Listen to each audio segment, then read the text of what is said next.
Assalamualaikum warahmatullahi wabarakatuh. Perkenalkan, nama saya Sina Fandila. Saya dari kelas PJKR 2024A NIM 2407011029.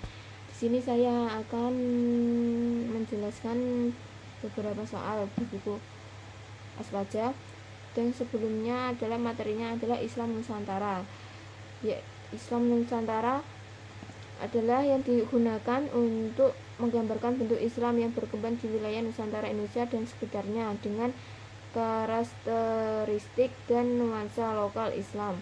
Nuansa memiliki keunikan tersendiri dalam praktek pemahaman dan implementasi ajaran Islam yang dipengaruhi oleh budaya, tradisi, dan sejarah lokal.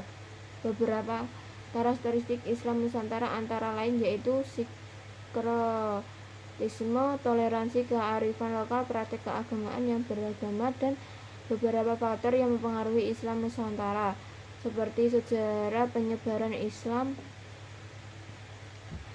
masuk ke Nusantara melalui perdagangan, penyebaran agama, dan interaksi budaya. Ada budaya lokal yang dimaksud budaya lokal budaya Jawa, Sunda, dan Melayu memiliki pengaruh besar praktek dan pemahaman Islam dan literasi agama lain seperti agama Hindu, Buddha, dan Kristen. Dan saya akan menjawab soal di buku Aswaja ini halaman 146 nomor 5 dan 7. Soal nomor 5 adalah jelaskan masing-masing istilah dari fana, hulul, dan istihad. Fana dalam bukunya yang berjudul Allah dan Alam Semesta, Perspektif Tasawuf Falsafi, Said Aqil berkata bahwa konsep fana merupakan fondasi kaum sufi semuanya, baik yang berhaluan falsafi ataupun dini. Fana merupakan inti utama tradisi tasawuf, baik yang dini maupun falsafi. Secara bahasa arti fana adalah memutus dan menghilangkan. Dalam istilah tasawuf, fana mempunyai beberapa pengertian.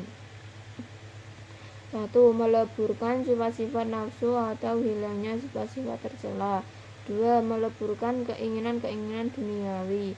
3. Menghilangkan keinginan diri dari menetapkan iradah Allah. 4. Hilangnya pandangan terhadap makhluk.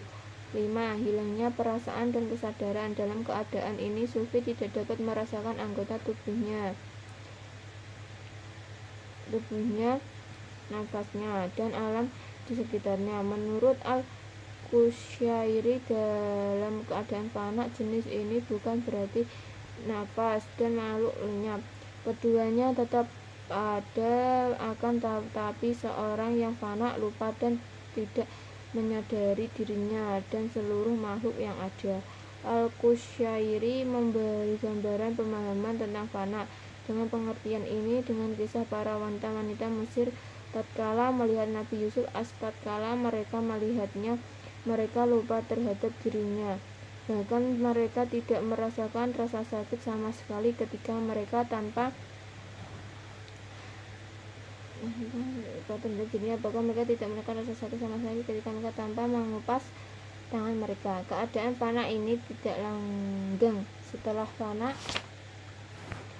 seorang hamba akan kembali kepada bakok, yaitu menyadari keberadaannya, akan tetapi ia menyadari bahwa keberadaannya bila atau sebab Allah. Sementara sebagian sufi berpendapat bahwa setelah fana seorang sufi akan menuju pada ittihad, hulul, atau wahdatul wujud. Sebab itu sebagian ulama berkata bahwa fana adalah hal yang sering menyebabkan terpelesetnya para sufi.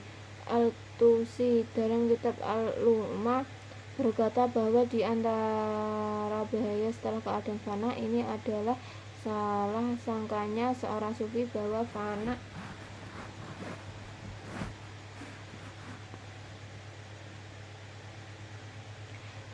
ini adalah lenyapnya sifat kemanusiaan, sehingga ia termasuki sifat-sifat ilahiyah. Hulul sebagaimana pemahaman orang Nasrani terkait Nabi Isa alaihini al-salam. Dan selanjutnya adalah ittihad, sebagaimana apa yang telah kami jelaskan sebelumnya bahwa para sufi berbeda pandangan keadaan apa yang dialami oleh seorang hamba setelah kondisi fana. Ada yang terpandangan bahwa keadaan berpindah ke bako.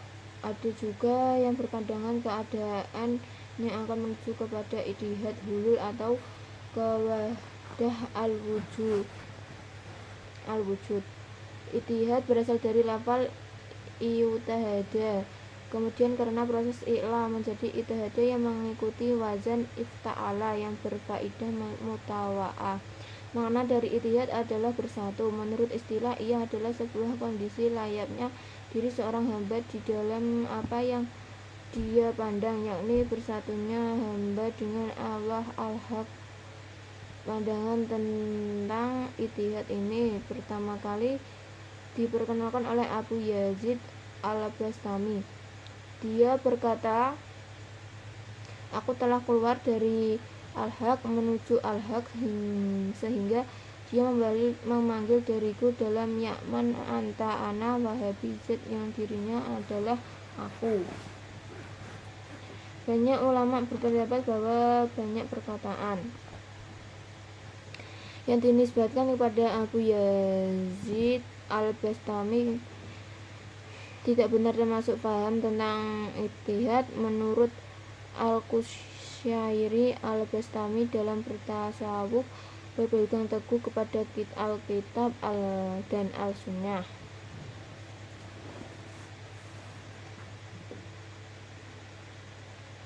Di antara buktinya adalah cerita yang Al-Kusyairi ditulis di dalam risalahnya dengan sanad yang bersambung bahwa pada suatu ketika Abu Yazid mengajak putranya untuk bertamu kepada seorang yang terkenal wali yang zuhud. Ternyata beliau mendapati orang tersebut ketika masuk masjid meludah ke arah kiblat. Lalu Abu Yazid berpaling dari orang tersebut tanpa mengucap salam kepadanya. Dia berkata, orang tersebut tidak dapat dipercaya dalam menjaga adab dari sekian adab Rasulullah SAW, maka bagaimana dia dapat dipercaya terhadap apa yang dia tidakwakan. Adapun perkataan yang keluar dari mulut Abu Yazid yang secara zahir bertentangan dengan syariat, maka menurut mereka perkataan itu adalah syatah yang diucapkan dalam keadaan fana, sehingga Abu Yazid masih diterima ulumnya. Termasuk yang berpendapat ini adalah Al-Junaidi al-Baghdadi. Dan selanjutnya adalah hulul. Hulul, jika menurut Abu Yazid kondisi fana dapat mengantarkan hamba kepada ittihad, maka menurut Al-Halaj kondisi fana mengantarkan hamba kepada hulul. Al-Halaj bernama lengkap Abu al-Muhidz al-Husain bin Mansur bin Muhammad al-Baidawi. Dia mendapatkan julukan Al-Halaj, pemisah biji kapas, sebab pengerjaannya memisahkan biji kapas dari kapas. Al-Halaj lahir pada tahun 244 Hijriah di daerah Baida di Persia. Hulul terambil dari akar kata hala. Ibnu Faris menyebut bahwa secara bahasa maknanya adalah membuka sesuatu hingga suatu tersebut tidak terhalang sama sekali. Dalam istilah tasawuf, hulul adalah bertempatnya tabiat ketuhanan di dalam tabiat kemanusiaan, atau dengan ibarat lain, ia adalah bertempatan laut di dalam nasut. Hal ini dapat kami dari beberapa syair Al-Halaj. Aku adalah orang yang mencinta, dan orang yang aku cinta adalah aku. Kami adalah dua ruh yang mendiami satu badan. Maka apabila kamu melihat aku, kamu juga melihat dia, dan apabila kamu melihatnya, kamu juga melihat kami. Dalam syairnya yang lain, Al-Halaj berkata, kau mengalir di antara tas jantung dan hatiku seperti mengalirnya air mata dari pelupuk mataku. Kau bertempat di hati di dalam sanubariku, sebagaimana bertepatan ruh di dalam badan. Dari makna zahir kedua syair tersebut dapat dipahami bahwa al-halal berbahan hulul. Nah, akan tetapi Al-Tazani berpendapat bahwa kondisi yang terjadi pada al-halal ketika mengucapkan perkataan itu sama dengan apa yang dialami oleh Abu Yazid al-Bastami. Apa yang diucapkan oleh al-halal adalah syatah, yaitu ucapan-ucapan yang keluar dari mulut seorang sufi ketika sak yang secara lahirnya bertentangan dengan akidah dan syariat. Pengucap perkataan-perkataan semisal ini masih berterima uzurnya jika memang sangat mengucapkan ia sedang dalam keadaan syak, sebab keadaan hatinya menjadikan kesadaran akalnya tidak berfungsi sehingga pada saat itu ia tidak mukallaf. Dan soal selanjutnya adalah nomor 7. Apa yang dimaksud dengan rabit? Jelaskan. Rabit adalah selalu menghadirkan ruhaniyah para guru, sebab guru adalah pintu bagi murid untuk sampai kepada Allah. Dasar hal ini adalah firman Allah Ta'ala, Ya ayyuhalladzina amanu taqullaha fakunu ma'as-shadiqin. Hai orang-orang yang beriman, bertakwalah kalian kepada Allah dan adalah kalian bersama orang-orang yang jujur benar. Quran Surat At-Taubah ayat 119. Ma'iyah adalah kebersamaan, ada dua macam. Ma'iyah hasisiyah dengan bermujalasah bernama, dan ma'iyah maknawiyah senantiasa menghadirkan sosok gurunya di dalam hatinya. Sekian dari saya, kurang lebihnya mohon maaf. Wassalamualaikum warahmatullahi wabarakatuh.